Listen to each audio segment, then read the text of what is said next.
Hello everybody, welcome to the Way of Solution 10th March 2026 এর গুরুত্বপূর্ণ current affairs চর্চার ক্লাসে সকলকে আরো একবার জানাই স্বাগত। স্টুডেন্টস, যারা রেগুলার পরীক্ষার্থী বিভিন্ন পরীক্ষার জন্য প্রিপারেশন নিচ্ছ তাদের জন্য আমরা প্রতিনিয়ত ক্লাস আনছি the way of solution TWS academy এবং TWS স্মার্ট চ্যানেলে। দ্য ওয়ে অফ সলিউশনে প্রতিদিন সকাল 6টাতে আমি কারেন্ট অ্যাফেয়ার্স নিয়ে আসছি। আজকে দুর্দান্ত কিছু কারেন্ট অ্যাফেয়ার্স আছে, সেগুলো নিয়ে চর্চা করব। যারা ক্লাসে যুক্ত হয়েছো সকলকে বলবো ক্লাসে একটি করে লাইক করো এবং শেষ পর্যন্ত ক্লাসটি দেখতে থাকো।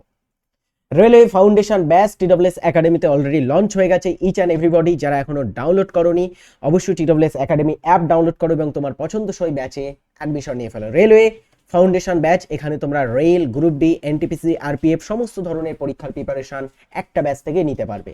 চলো আমরা প্রথম প্রশ্ন দেখি। প্রথম একটা খুশির খবর, খুশির প্রশ্ন দিয়ে শুরু করি। এই নিয়ে আমি একটা ভিডিও অলরেডি আপলোড করেছি, ভারতের T20 ওয়ার্ল্ড কাপ, এটার উপরে আমরা একটা অলরেডি ভিডিও কিন্তু আপলোড করেছি এই চ্যানেলেই। যারা এখনো দেখোনি এভরিবডি সকলে যাও এবং সেই ক্লাসটি কিন্তু এই ভিডিওটি দেখার পরে ওয়াচ করবে। সেখানে ডিটেলসে আমরা আলোচনা করেছি ভারতের T20 ক্রিকেট বিশ্বকাপ নিয়ে। চলো 2026 সালে আইসিসি পুরুষ T20 ক্রিকেট বিশ্বকাপ জিতে ইতিহাস গড়ল কোন দেশ?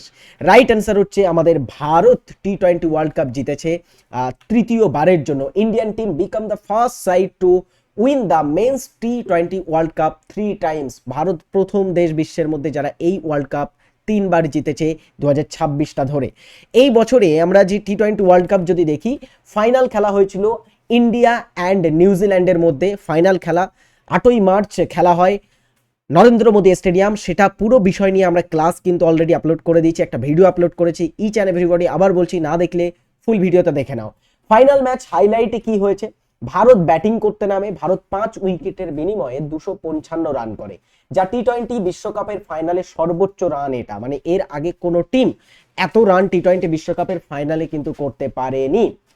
এই ফাইনালে সঞ্জু স্যামসন তিনি 46 বলে 89 রান, ফাইনালে সর্বোচ্চ ব্যক্তিগত রানের স্কোরের রেকর্ডটাও তিনি গড়েন। অভিষেক শর্মা 21 বলে 52 রান করেন, যার মধ্যে 18 বলে টুর্নামেন্টের দ্রুততম 50ও তিনি করেছেন। এবং ঈশান কিষান 25 বলে 54 রানের একটা ইনিংস খেলেন। নিউজিল্যান্ড চেস করতে নামে, ভারত এই রানের মাধ্যমে এবং শেষে শিবম দুবের একটা ক্লাইম্যাক্স একটা ইনিংসে আমরা দেখতে পেয়েছি ভারত 255 রানে পৌঁছায়। 256 রান তাড়া করতে নেমে নিউজিল্যান্ড চেস করতে নেমে দ্য ব্ল্যাক ক্যাপস বা নিউজিল্যান্ড 19 ওভার খেলতে পারে, তার মধ্যে তারা অল আউট হয়ে যায় এবং 159 রান মাত্র তারা করতে পারে। জসপ্রীত বুমরা টুর্নামেন্টের সবচেয়ে সেরা বোলিং স্পেলে বল করে, 4 ওভারে মাত্র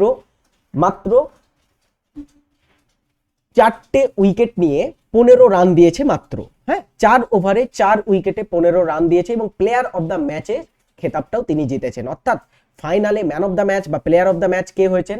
ফাইনালে প্লেয়ার অফ দ্য ম্যাচ হয়েছেন তিনি হচ্ছেন জসপ্রীত বুমরা। অক্ষর প্যাটেল ডের স্টুডেন্টস, তিনিও বল করেছেন খুব ভালো, তিনি 27 রান দিয়েছেন 4 ওভারে এবং 3 উইকেট নিয়েছিলেন। টিম শেফার্ড 26 বলে, নিউজিল্যান্ডের পক্ষ থেকে টিম শেফার্ড 26 বলে 52 রান করে, কিন্তু এটা নিউজিল্যান্ডের হয়ে তার সর্বোচ্চ স্কোর ছিল এই ফাইনালে। যদি আমরা দেখি ফাইনাল ম্যাচে তিনিই সবচেয়ে বেশি রান করেন, মাত্র 52 রান। এই হচ্ছে আমাদের ফাইনালের হাইলাইট। এছাড়া এই ফাইনালে পুরো টুর্নামেন্ট, শুধু ফাইনাল নয়, এই পুরো টুর্নামেন্ট T20 ওয়ার্ল্ড কাপ জুড়ে বেশ কয়েকটা রেকর্ড কিন্তু গড়েছিল বিভিন্ন প্লেয়াররা, বিভিন্ন টিম। টুর্নামেন্টের স্ট্যাটিস্টিক্স, পরিসংখ্যান এবং অ্যাওয়ার্ড যদি আমরা দেখি বা পুরস্কার যদি দেখি কি কি হয়েছে। চ্যাম্পিয়ন ভারত চ্যাম্পিয়ন করেছে, রেকর্ড 3য় শিরোপা। T20 বিশ্বকাপে সফলভাবে কিন্তু বিশ্বকাপ রক্ষা করেছে, ডিফেন্ড করেছে আমাদের ভারত। তো ডিফেন্ডিং চ্যাম্পিয়ন আমরা বলতে পারি ভারত, পরপর 2বার জিতেছে। এর আগে 2024-এ T20 ওয়ার্ল্ড কাপ জিতেছিল ভারত, আমরা এতদিন পড়ে এসেছি, এবং 2026-এর T20 ওয়ার্ল্ড কাপও আমাদের ভারত জিতেছে। এর আগে 2007 সালে আমাদের ভারত একবার জিতেছিল T20 world cup Mahendra Singh ধোনির অধিনায়কত্বে। তো ভারত 3বার চ্যাম্পিয়ন হয়েছে, তার মধ্যে 2বার পরপর 3বার। নেক্সট হচ্ছে টুর্নামেন্টের সেরা খেলোয়াড় কে ছিলেন? সঞ্জু স্যামসন। এবং সর্বাধিক রান যিনি পুরো T20 ওয়ার্ল্ড কাপের টুর্নামেন্ট জুড়ে করেছিলেন তিনি হচ্ছেন সাহেবজাদা ফারহান, পাকিস্তানের 383 রান তিনি সংগ্রহ করেন। সর্বাধিক উইকেট জসপ্রীত বুমরা এবং ভারতীয় বোলার বরুণ চক্রবর্তী, দুজনেই ভারতীয়, জয়েন্ট ভাবে 14টি করে উইকেট তারা সংগ্রহ করেন এবং টুর্নামেন্টের সবচেয়ে বেশি উইকেট সংগ্রাহক তারা ছিল। এরপরে রেকর্ডে আর কি কি পেয়েছি? চ্যাম্পিয়ন, ভারত তৃতীয়বারের মতো চ্যাম্পিয়ন হয়েছে, এটা তো আমরা একটু আগেই দেখলাম। এবং ফাইনালে সর্বোচ্চ স্কোর ভারত করেছে 255 রানের স্কোর করেছে 5 উইকেটের বিনিময়ে, যা টি-20 বিশ্বকাপের ফাইনালে সর্বোচ্চ স্কোর। আচ্ছা, এরপরে আমরা যদি দেখি ফাইনালে সর্বোচ্চ ব্যক্তিগত রানের স্কোরটাও সঞ্জু স্যামসং এর দখলে। সঞ্জু স্যামসং তোমার হচ্ছে 89 রান করেছে, আর সাইফজাদা ফারহান তিনি 383 রান করেছেন 7 ম্যাচে, সবচেয়ে বেশি রানের স্কোর টুর্নামেন্টের। এবং টি-20 ক্রিকেট ওয়ার্ল্ড কাপের টুর্নামেন্টেই তার হচ্ছে সবচেয়ে হাইয়েস্ট রান। এর আগে বিরাট কোহলি 319 রান করেছিল 2014-তে, তো ইনি বিরাট কোহলির রেকর্ডটা কিন্তু এবারে ভেঙেছেন। আচ্ছা, এরপরে দেখবো আমরা রেকর্ড আর কি কি আছে। দ্রুততম 100 রান এসেছে এই টি-20 ওয়ার্ল্ড কাপে। পুরো টি-20 বিশ্বকাপ এতদিন যা খেলা হয়েছে 2007 থেকে, তার মধ্যে সবচেয়ে দ্রুততম সেঞ্চুরি এই টি-20 ওয়ার্ল্ড কাপে এসেছে। ফিন অ্যালেন টুর্নামেন্টের ইতিহাসে 33 বলে দ্রুততম সেঞ্চুরি করেছেন এবং রেকর্ড গড়েছেন। ফাইনালে সেরা বোলিং করেছেন জসপ্রীত বুমরা 15 রানে 4 উইকেট, এবং এক ইনিংসে সেরা বোলিং করেছেন ওয়েস্ট ইন্ডিজের রোমারিও শেফার্ড 20 রানে তিনি 5টি উইকেট বা 5 উইকেট হাল তিনি সংগ্রহ করেছিলেন। এই হচ্ছে আমাদের টি-20 ওয়ার্ল্ড কাপের কিন্তু রেকর্ড সমূহ। এবং টি-20 ওয়ার্ল্ড কাপ থেকে আমাদের আপকামিং বিভিন্ন পরীক্ষাতে কিছু এই টাইপের প্রশ্ন আসতে পারে, দুর্দান্ত প্রশ্ন। তো অবশ্যই এটা ভালো করে সকলে চেক আউট করবে। সো অবশ্যই যারা ক্লাসটি দেখছো সকলকে বলবো ক্লাসে একটা করে লাইক করো। তোমাদের জন্য এত সুন্দর করে তথ্য এনেছি, তো সাজিয়ে তথ্য এনেছি, ইচ অ্যান্ড এভরিবডি লাইক করো। আর বলছি এছাড়াও ডিটেলসে কিন্তু আমি একটা ভিডিও দিয়েছি, অবশ্যই ওয়াচ করতে পারো, দ্য ওয়ে অফ সলিউশনে আছে সেটা। নেক্সট হচ্ছে সে নো টু প্রক্সি সারপঞ্চ। ভারতের কোন মন্ত্রণালয় এই প্রচার অভিযানটি পরিচালনা করেছে?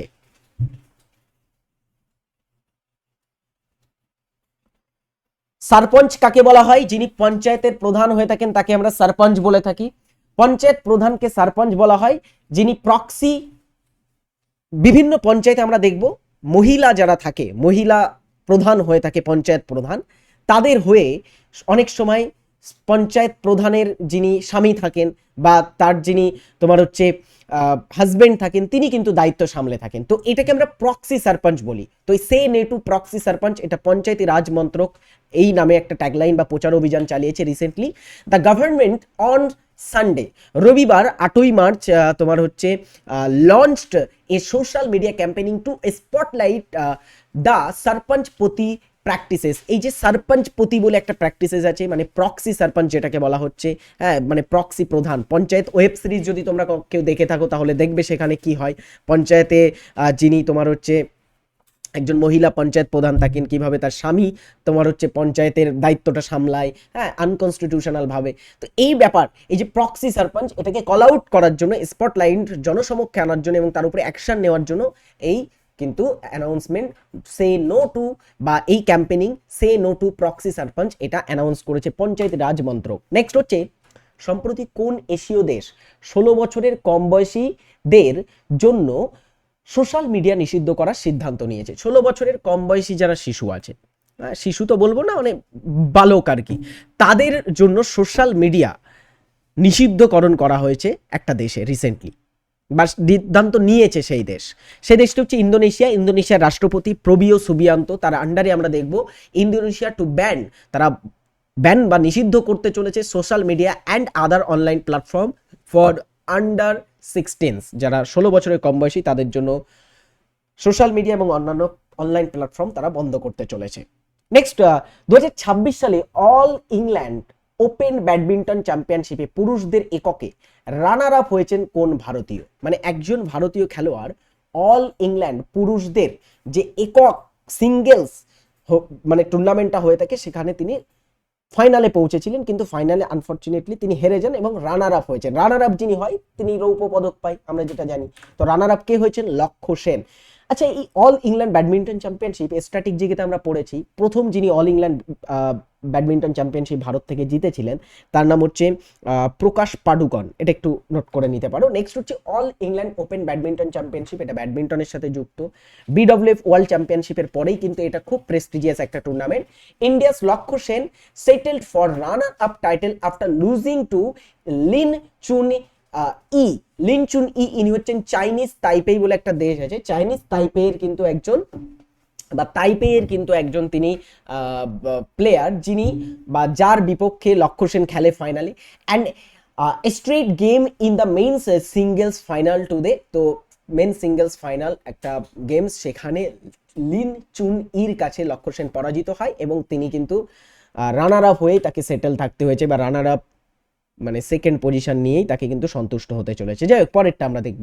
2025 সালে গদ্দার ফিল্ম অ্যাওয়ার্ডসে সেরা অভিনেত্রীর শিরোপা কে জিতেছেন? গদ্দার ফিল্ম অ্যাওয়ার্ডস, এটাতে সেরা অভিনেত্রীর অ্যাওয়ার্ড কে জিতেছেন?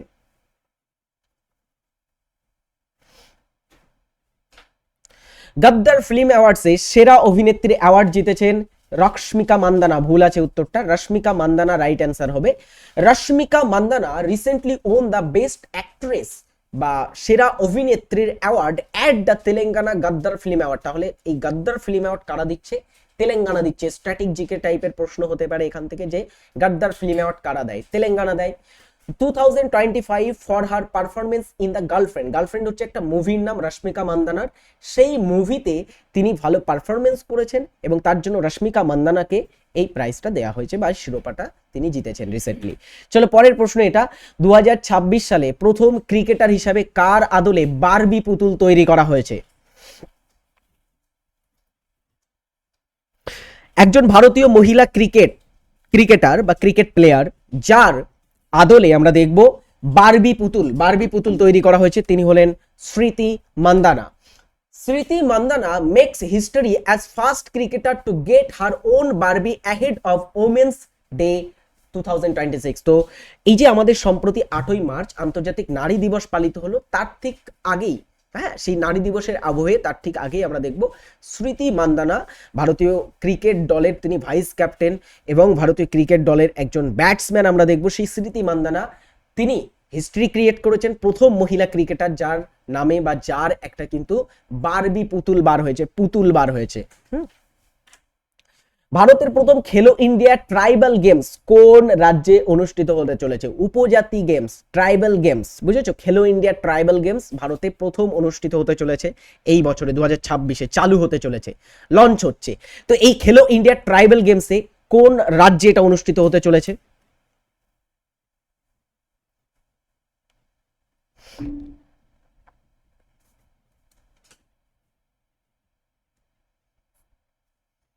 খেলো ইন্ডিয়া ট্রাইবাল গেমস এটা ছত্তিশগড় রাজ্যে অনুষ্ঠিত হতে চলেছে। Khelo India tribal games between March 25 to April 6, অর্থাৎ 25শে মার্চ থেকে 6 এপ্রিলের মধ্যে খেলো ইন্ডিয়া ট্রাইবাল গেমস অনুষ্ঠিত হতে চলেছে। Part of expanding opportunity and scope, এটা ডেয়ারি স্টুডেন্ট সুযোগ এবং সুযোগ সম্প্রসারণের অংশ হিসাবে কিন্তু ডেয়ারি স্টুডেন্টস খেলা হবে। এবং এটা কে বলেছেন? শেষ sports minister doctor Mansukh Mandaviya. তো মনসুখ মান্ডভিয়া রিসেন্টলি অ্যানাউন্স করেছেন যে সুযোগ এবং সুযোগ সম্প্রসারণের অংশ হিসাবে বা part of expanding opportunity and scope, সেটার কিন্তু অধীনে বা সেটার জন্য সেটার অংশ হিসাবে এই খেলো ইন্ডিয়া ট্রাইবাল গেমসটা এই বছরে অনুষ্ঠিত হবে। এটা ফার্স্ট এভার খেলো India tribal games and will be held in 3 Chhattisgarh সিটিজ। Raipur ছত্তিশগড়ের রাজধানী, এছাড়া জগদলপুর এবং সুরগুজা, এই তিনটি শহরে কিন্তু এই গেমসটা অনুষ্ঠিত হতে চলেছে। তো ভেরি ইম্পর্টেন্ট এই কোশ্চেনটা। চলো এর পরেরটা, ভারতের কোন শহর প্রথম সম্পূর্ণ কার্যকারী রিং মেট্রো চালু করেছে? প্রশ্ন 18। চলো প্রশ্ন এখানে উত্তর করে ফেলো। রাইট অ্যান্সার হচ্ছে কি? এটা রাইট অ্যান্সার দিল্লি হচ্ছে prime minister Narendra Modi on Sunday inaugurated 2 new metro corridor. 8ই মার্চ সানডে প্রধানমন্ত্রী নরেন্দ্র মোদী দুটো নতুন মেট্রো করিডোর দিল্লিতে উদ্বোধন করেছেন, making Delhi home two India's first fully operational ring metro. তো দিল্লিকে সম্পূর্ণ কার্যকরী রিং মেট্রোতে পরিণত করা হয়েছে এটার মাধ্যমে। আচ্ছা, নেক্সট প্রশ্ন, ফিনল্যান্ডের বর্তমান রাষ্ট্রপতির নাম কি, যিনি সম্প্রতি ভারত সফরে এসেছেন? ফটোতে একটু উল্টো জায়গায় চলে গেছে, এই জায়গায় চলে গেছে। এই দেখো, ফিনল্যান্ডের রাষ্ট্রপতি এবং আমাদের ভারতের প্রধানমন্ত্রী নরেন্দ্র মোদী একসাথে বসে আছেন এবং সেই ফিনল্যান্ডের রাষ্ট্রপতি যিনি সম্প্রতি ভারত সফরে এসেছেন তার নাম কি? ফিনল্যান্ড আমরা জানি এটা একটা নর্ডিক কান্ট্রি, এটা ইউরোপের উত্তর ইউরোপে অবস্থিত। সেই ফিনল্যান্ডের বর্তমান প্রেসিডেন্ট বা রাষ্ট্রপতির নাম হচ্ছে আলেকজান্ডার স্টাব, তিনি ভারতে এসেছেন রিসেন্টলি। পিএম মোদি বা প্রধানমন্ত্রী Narendra Modi and Alexander Stubb elevate India's and Finland ties to strategic partnership. তো যে ভারত এবং ফিনল্যান্ডের মধ্যে যে স্ট্র্যাটেজিক পার্টনারশিপ, অংশীদারিত্ব বা কৌশলগত অংশীদারিত্ব আছে, সেটাকে আরও বৃদ্ধি করতে ভারত এবং ফিনল্যান্ড তারা কিন্তু একে অপরের সাথে আলোচনা সভায় বসছে, এবং প্রধানমন্ত্রী নরেন্দ্র মোদী এবং স্টাফস তারা দুজনে কিন্তু আলোচনাও করেছে রিসেন্টলি আমরা যদি দেখি। সো এই হচ্ছে আমাদের আজকে নটি current affairs. Each and everybody সকলকে বলবো আমাদের জিকে প্রশ্ন আছে, সেই জিকে প্রশ্ন উত্তরগুলোও শেষ পর্যন্ত দেখবে। বেশ কয়েকটা জিকে নিয়ে আলোচনা করবো আজকের ক্লাসে। TWS একাডেমি অ্যাপ ডাউনলোড না করলে ডাউনলোড করো, সেখানে WEP থেকে শুরু করে ANM, GNM, rail, SSC, GD, upper primary সমস্ত পরীক্ষার জন্য বেস্ট অফ বেস্ট প্রিপারেশন দেওয়া হয় ইন বেঙ্গলি ল্যাঙ্গুয়েজ, বাংলা ভাষাতে সম্পূর্ণ তোমরা সেখানে ক্লাস পাবে। প্রতিটা পরীক্ষার জন্য আমরা সবচেয়ে কিন্তু মনোযোগ সহকারে ক্লাস দিয়ে থাকি। ইউটিউবে তোমাদের জন্য এত সুন্দর ক্লাস দিচ্ছি, তাহলে ভাবো ব্যাচের ভিতরে কত ভালোভাবে তোমাদের ধরে ধরে শেখানো হয়, পড়ানো হয়। যাদের বেসিক ক্লিয়ার নেই, আমি একবার বলবো চলে আসো ফাউন্ডেশন ব্যাচে, বেস্ট অফ বেস্ট সেখানে প্রিপারেশন পাবে বাংলা ভাষাতে। চলো প্রথম প্রশ্ন আজকের আমরা শুরু করছি যেটা দিয়ে।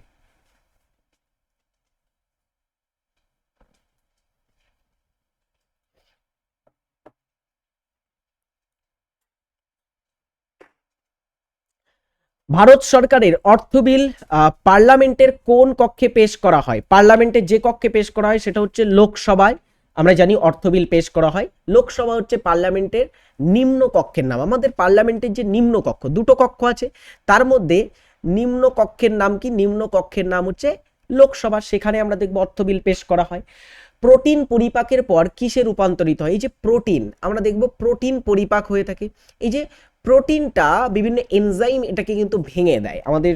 আমরা যখন একটা প্রোটিন খেয়ে থাকি তখন আমরা আমাদের শরীরে বিভিন্ন এনজাইম বিভিন্ন জায়গাতে এই প্রোটিনটাকে ভেঙে দেয় এবং প্রোটিন পরিপাক হতে থাকে। প্রোটিন পরিপাক হতে হতে হতে হতে লাস্টে কিসে পরিণত হয়? অ্যামাইনো অ্যাসিডে পরিণত হয়, কারণ এটা হচ্ছে প্রোটিনের গঠনগত একক। প্রোটিনের গঠনগত এককের নাম কি? এটা প্রোটিনের গঠনগত এবং কার্যগত একক, যেটার নাম হচ্ছে অ্যামাইনো অ্যাসিড। চলো এরপরেরটা, হাইড্রার শ্বাসযন্ত্রের নাম কি?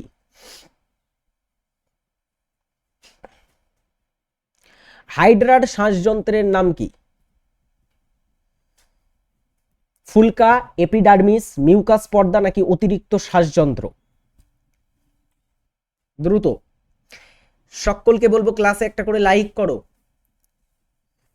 হাইড্রার শ্বাসযন্ত্রের নাম হচ্ছে এপিডার্মিস। এপিডার্মিস মানে কি? এপিডার্মিস মানে হচ্ছে দেহতল, ঠিক আছে? দেহের উপরে একটা স্বচ্ছ পর্দাকে আমরা বলছি এপিডার্মিস। হ্যাঁ, তো এটাকে দেহতলও আমরা বলতে পারি, এইভাবেও অপশানে থাকতে পারে। দেহতলের মাধ্যমে বা এপিডার্মিসের মাধ্যমে হাইড্রা শ্বাসযন্ত্র বা শ্বাস নিয়ে থাকে। মিলার এবং উডের পরীক্ষায় উপজাত পদার্থ রূপে কি পাওয়া গেছিল? মিলার এবং উডে দুইজন বিজ্ঞানী, এরা একটা সময় গবেষণা চালিয়েছিলেন যে কিভাবে পৃথিবীতে প্রাণের উৎপত্তি হয়েছে, প্রাণ কিভাবে এসেছে পৃথিবীতে, হ্যাঁ, আস্তে আস্তে জীব কিভাবে উৎপত্তি লাভ করেছে।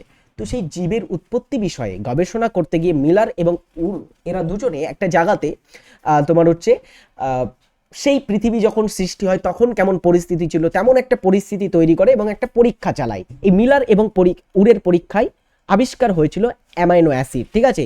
দেখো 1953 সালে স্ট্যানলি মিলার এবং হ্যারল্ড উরে পরীক্ষায় আদি পৃথিবীর পরিবেশের অনুকরণে মিথেন, অ্যামোনিয়া এবং হাইড্রোজেন ও জলীয় বাষ্পের সংমিশ্রণে বৈদ্যুতিক স্ফুলিঙ্গ প্রয়োগ করে উপজাত পদার্থ হিসাবে বিভিন্ন amino acid like glycine, alpha alanine এবং বিটা অ্যালানাইন ইত্যাদি এবং জৈব অ্যাসিড যেমন অ্যাসেটিক অ্যাসিড এবং ফর্মিক অ্যাসিড পেয়েছিল। তো প্রধান এর ভিতরে যে মৌলটা পাওয়া গেছিল, প্রধান উপজাত দ্রব্য, সেটা হচ্ছে অ্যামিনো অ্যাসিড। তো মনে করা হয় এটাই হচ্ছে আমাদের জীবের উৎপত্তির কারণ, ঠিক আছে?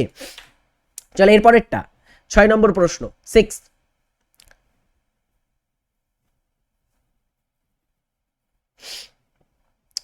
ভারতের কোন বিমানবন্দরটি প্রথম সম্পূর্ণ সৌরশক্তি চালিত বিমানবন্দর হিসাবে স্বীকৃতি পেয়েছে? সেটা হচ্ছে কোচি বিমানবন্দর বা কোচিন বিমানবন্দর, যেটা কেরালাতে অবস্থিত আছে। ভারতের কোন জলপ্রপাতটি ভারতের নায়াগ্রা নামে পরিচিত, যা ছত্তিশগড়ে অবস্থিত?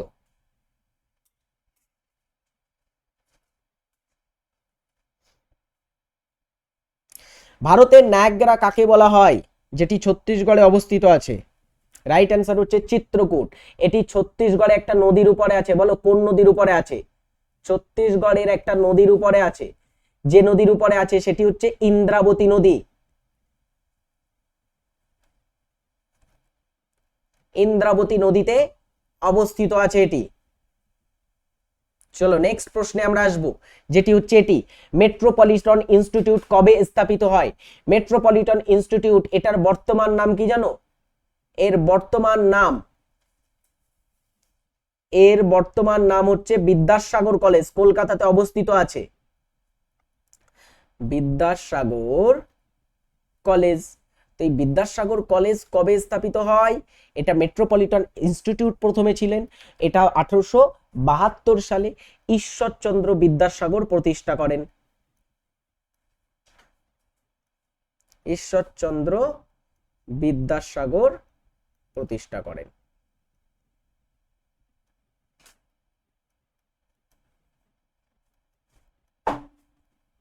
বুঝেছো? পরের প্রশ্ন, নেক্সট হচ্ছে এটা 9 নম্বর প্রশ্ন, ক্রীড়াক্ষেত্রে বিশেষ অবদানের জন্য 2026 সালে কাকে পদ্মভূষণ প্রদান করা হয়েছে? পদ্মভূষণে সম্মানিত হয়েছেন কোন ব্যক্তি ক্রীড়াক্ষেত্রে বিশেষ অবদানের জন্য?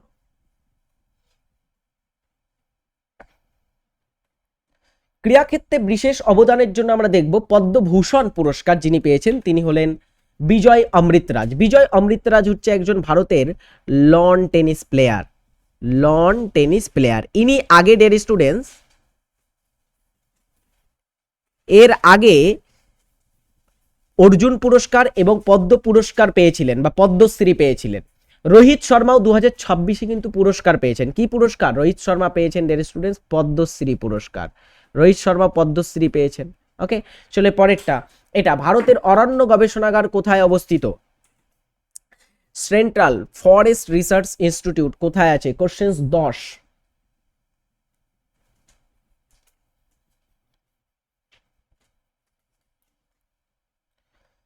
কোশ্চেন 10, এটা কোথায় আছে? দেহরাদুনে অবস্থিত আছে, উত্তরাখণ্ডের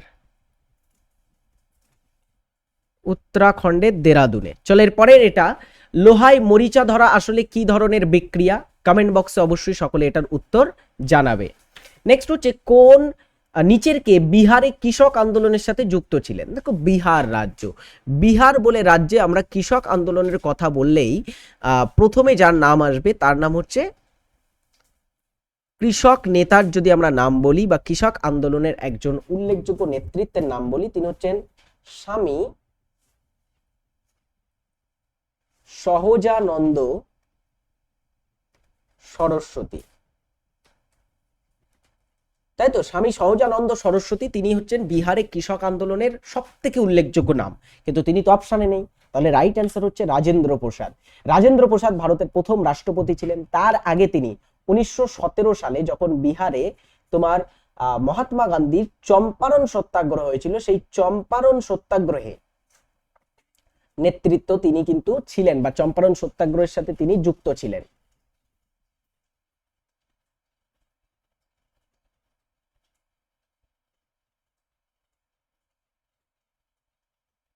ঠিক আছে, তিনি চম্পারণ সত্যাগ্রহে যুক্ত ছিলেন। চলো এরপরেরটা, পিত্তরস কোথায় উৎপন্ন হয়? পিত্তরস কোথায় উৎপন্ন হয় মানবদেহের? পিত্তরস প্রধানত উৎপন্ন হয়ে থাকে, ভুল আছে এটা, যকৃতে হবে, লিভার বা যকৃত। অপশন বি রাইট অ্যান্সার হবে। হ্যাঁ, এটা ভুল আছে উত্তর।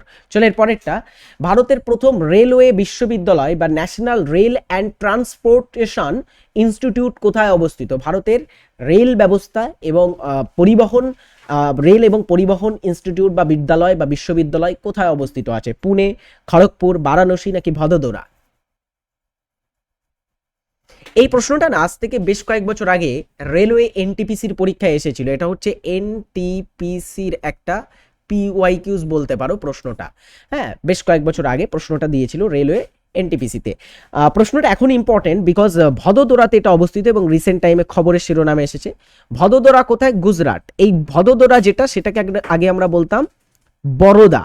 হ্যাঁ, গুজরাট। ব্যাংক অফ বরোদার নাম শুনেছো? এই যে বরোদা, বরোদাটা বর্তমানে ভাদোদরা। নিচের কোন গ্যাসটি সাধারণ বৈদ্যুতিক বাল্বে ভরা থাকে?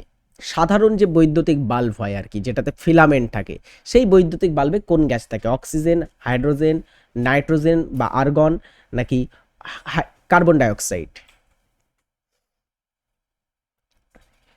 চলো 14 নম্বর প্রশ্নের সঠিক উত্তর হচ্ছে নাইট্রোজেন বা আর্গন, দুটোই আমরা পেতে পারি বৈদ্যুতিক বাল্বের ভিতরে। চলো নেক্সট প্রশ্ন এটা, পণ্য এবং পরিষেবা কর বা জিএসটি কাউন্সিলের প্রথম সভাপতি কে ছিলেন? জিএসটি কাউন্সিলের সভাপতি কে হয়? জিএসটি কাউন্সিলের সভাপতি কে হয়? জিএসটি কাউন্সিলের সভাপতি যিনি হয়ে থাকেন তিনি হচ্ছেন প্রধানমন্ত্রী, অর্থমন্ত্রী, মাফ করবে, অর্থমন্ত্রী হচ্ছেন জিএসটি কাউন্সিলের চেয়ারম্যান হয়ে থাকেন বা সভাপতি হন। তো প্রথম কে ছিলেন? যার সময় নিশ্চয়ই চালু হয়েছিল, যখন জিএসটি চালু হয় 2017-তে, 2017-তে অর্থমন্ত্রী কে ছিলেন? 2017-তে অর্থমন্ত্রী যিনি ছিলেন তিনি হচ্ছেন অরুণ জেটলি। তো অরুণ জেটলির সময় এটা চালু হয়, তো অরুণ জেটলিকে আমরা বলতে পারি জিএসটি কাউন্সিলের প্রথম সভাপতি ছিলেন। ভারতের ইতিহাসে কোন যুদ্ধে কামানের প্রথম সার্থক ব্যবহারের জন্য বিখ্যাত? কামান, কামানের ব্যবহার। আজকালকার যুদ্ধে আমরা কামানের ব্যবহার বা ট্যাঙ্কের ব্যবহার দেখতে পাই, কামানকে স্থলাভিষিক্ত করেছে ট্যাঙ্ক। তো যে কামান, এটার ব্যবহার ভারতীয় উপমহাদেশে প্রথমে আমরা দেখব ছিল না। যখন মুঘলরা ভারত আক্রমণ করে তখন মুঘলদের সাথে কামানের ব্যবহারটা ভারতে ঢোকে। তো পানিপথের প্রথম যুদ্ধে কামানের ব্যবহার করা হয়। একদিকে ছিল বাবর এবং সাথে সাথে আরেকজন কে ছিল? বাবর ছিল, আর একদিকে ছিল ইব্রাহিম লোদি। তো বাবর এবং ইব্রাহিম লোদির যুদ্ধ ছিল এটা। বাবর ছিল কে? বাবর ছিল মুঘল, বাবর ছিল কি মুঘল, আর একদিকে ছিল কি ইব্রাহিম লোদি, ইনি ছিলেন সুলতানি যুগের শেষ শাসক। তো সুলতান, তো ইনি ছিলেন সুলতান আর বাবর ছিলেন মুঘল। তো মুঘল এবং সুলতানদের মধ্যে যুদ্ধ হয়েছিল, যেটা পানিপথের প্রথম যুদ্ধ 1526-এ। এই যুদ্ধে আমরা দেখব কামানের ব্যবহার প্রথম করেছিলেন কে? করেছিলেন বাবর, করেছিলেন কামানের ব্যবহার, ঠিক আছে, বাবর করেন। To India my native land sonnet কে রচনা করেন? সনেট মানে কবিতা আর কি, এক কথায় একটা বিশেষ ধরনের কবিতাকে আমরা সনেট বলে থাকি, ঠিক আছে। তো বলো সনেট বা কবিতা, এই যে টু মাই নেটিভ ল্যান্ড, এই কবিতাটা রচনা করেছিলেন যিনি, তিনি হচ্ছেন Henry Louis Vivian Derozio. Tansen সম্মান কোন রাজ্য সরকার প্রদান করে? এটা হিন্দুস্তানি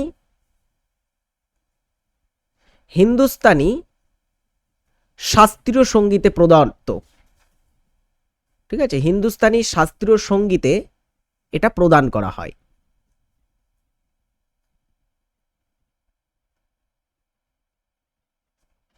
হিন্দুস্তানি শাস্ত্রীয় সঙ্গীতে প্রদান করা হয়ে থাকে তানসেন সম্মান। এই সম্মানটা মধ্যপ্রদেশ সরকার প্রদান করে থাকে, তানসেন সম্মান, ঠিক আছে। নেক্সট, মেঘালয় রাজ্যটি কোন রাজ্য ভেঙে গঠিত হয়? চলো দারুণ আমরা প্রশ্ন পেয়েছি। 19 নম্বর প্রশ্ন, মেঘালয় নর্থ ইস্টের একটা রাজ্য, তাহলে এখান থেকে দেখবো আমরা নর্থ ইস্টের রাজ্য কোনটা আছে। নর্থ ইস্টে মানে মেঘালয়ের প্রতিবেশী রাজ্য কোনো একটা থাকবে, সেটা ভেঙেই মেঘালয় তৈরি হবে। বিহারের প্রতিবেশী কি মেঘালয়? কখনোই নয়। বিহারের প্রতিবেশী কারা আছে? বিহারের প্রতিবেশী ঝাড়খণ্ড, তারপরে ছত্তিশগড়, উত্তরপ্রদেশ, পশ্চিমবঙ্গ, এগুলো বিহারের প্রতিবেশী। ওড়িশার প্রতিবেশী কারা? ওড়িশার প্রতিবেশী অন্ধ্রপ্রদেশ, তারপরে তোমার হচ্ছে ছত্তিশগড়, তারপরে আমাদের ঝাড়খণ্ড এবং আমাদের পশ্চিমবঙ্গ, এগুলো ওড়িশার প্রতিবেশী। আর উত্তরপ্রদেশের তো অনেকগুলো প্রতিবেশী তোমার রাজ্য আছে, কিন্তু ওটা নর্থ ইস্টের নয়, উত্তর ভারতের বিভিন্ন রাজ্য আছে। নর্থ ইস্ট বা উত্তর পূর্ব ভারতের রাজ্য আসাম। তাহলে লজিক বার করে আমরা এখান থেকে উত্তর করতে পারি যে মেঘালয় নর্থ ইস্টের রাজ্য, আসামও নর্থ ইস্টের, তাহলে উত্তর এখানে নর্থ ইস্টের কোনো একটা রাজ্য হবে। একদমই আসাম রাজ্য, মেঘালয়, আসাম রাজ্য ভেঙে মেঘালয় তৈরি হয়। ভারতের ইউনেস্কো ওয়ার্ল্ড হেরিটেজ সাইট রানী কি ভাব কোন রাজ্যে অবস্থিত? রানী কি ভাব ভারতের একটা বিশ্ব ঐতিহ্যবাহী স্থান। এটা 2014-তে ঘোষণা হয়েছিল বিশ্ব ঐতিহ্যবাহী স্থান হিসাবে। তো 2014-তে বিশ্ব ঐতিহ্যবাহী স্থান ঘোষণা রানী কি ভাব আছে গুজরাট রাজ্যে। এই ছিল আজকের আমাদের পর্ব ক্লাস। আশা করব ক্লাসটি তোমাদের খুব ভালো লেগেছে। ভালো লাগলে অবশ্যই সকলে ক্লাসটিতে একটা লাইক করো, অ্যান্ড ইচ অ্যান্ড এভরিবডি সকলকে বলবো TWS একাডেমি অ্যাপ ডাউনলোড করো। বাই, টাটা, টেক কেয়ার, ভালো থাকবে।